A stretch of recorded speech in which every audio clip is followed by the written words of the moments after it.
எல்லோருக்கும் வணக்கம். வெஜ் கைவ் சேனலுக்கு உங்களை அன்புடன் வரவேற்கிறேன். இன்னைக்கு நம்ம பார்க்க போகிறது உளுந்த வடை.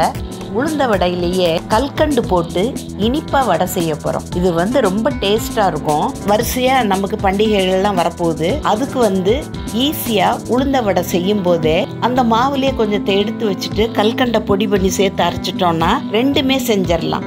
இது பேச்சுலர்ஸுக்கும் ஒர்க்கிங் லேடிஸுக்கும் ரொம்ப ஆப்டாக இருக்கும். வரலட்சுமி நோன்பு உங்களுக்கு வெள்ளிக்கிழமை தான் வரும். வெள்ளிக்கிழமை ஒர்க்கிங் டே. அன்னைக்கு நீங்கள் இது செய்யறது கொஞ்சம் கஷ்டம். ஃப்ரிட்ஜில் ஊற வச்சுட்டு போகலாம், இல்லைன்னா மாவை அரைச்சி வச்சுட்டு போய் கூட நீங்கள் செய்துக்கலாம். ஒரே மாவில் ரெண்டுமே செய்திடலாம். வாங்க இப்போ நம்ம கல்கண்டு வடை, அதாவது இனிப்பு உளுந்த வடை எப்படி செய்கிறதுங்கிறத வீடியோக்குள்ளே போய் பார்க்கலாம். வடைக்கு ஊற வைக்க வேண்டிய பருப்பு, அதை ஒரு 4 கப்பு, சின்ன கப்பில் 4 கப்பு எடுத்து 1 கப்பு பச்சரிசி சேர்த்து நல்லா கழுவிட்டு ஊற வச்சுருக்கேன்.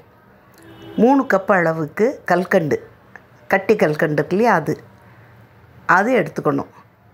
அதை அப்படியே போடக்கூடாது, மிக்சியில் பொடி பண்ணி வச்சுக்கணும். அதோடு சேர்த்து 2-3 ஏலக்காயும் பொடி பண்ணி வச்சுக்கலாம். இப்போ ஊறின தண்ணி, பருப்பில் இருக்கிற தண்ணி எல்லாத்தையும் நல்லா வடிச்சிட்டு சுத்தமாக தண்ணியே இல்லாமல் அதை நம்ம ஒரே 1 ஸ்பூன் தண்ணி தான் ஊற்றியிருக்கேன், அரைச்சிக்கலாம். நான் இதை இவ்வளவு நேரம் நல்லா சுத்தமாக கழுவிட்டு ஃப்ரிட்ஜில் வச்சுருந்தேன். இப்போ தண்ணியே இல்லாமல் சேர்த்து நல்லா அரைச்சிட்டோம். 2-3 தடவையாக திருப்பி விட்டு அரைச்சிக்கிட்டேன். அப்புறம் 150 கிராம் கல்கண்டை 3 தடவையாக கொஞ்சம் கொஞ்சமாக சேர்த்து கெட்டியாக அரைக்கணும்ல. ஃபுல்லாக போட்டிங்கன்னா சிக்கிருங்கிறதுக்காக கொஞ்சம் கொஞ்சமாக 3 தடவையாக போட்டு அரைச்சிட்டேன். நல்ல மாவு கெட்டியாகவே இருக்கணும், தண்ணி ஊற்றவே கூடாது. இப்போ கல்கண்டும் சேர்த்து அரைச்சிட்டோம்.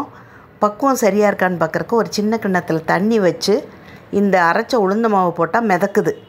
இப்போ பக்குவம் சரியாக இருக்குது.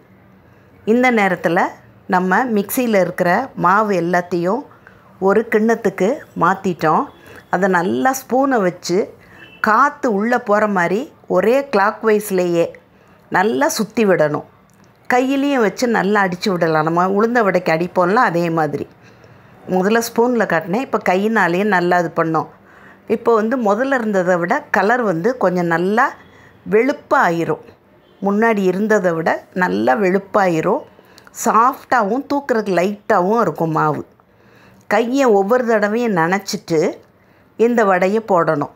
உளுந்த வடை போடுற மாதிரியே தான் இது கல்கண்டு வடை, அதாவது இனிப்பு உளுந்து வடை. இது உளுந்த வடையிலே நிறையா வெரைட்டிஸ் இருக்குது. கீரை வடை இருக்குது, உளுந்த வடை இருக்குது, அப்புறம் தோல் உளுந்து வடை இருக்குது, ஆஞ்சநேயர் வடை இருக்குது, அதே மாதிரி வெல்லம் போட்டு நாமக்கல் வடை இருக்குது.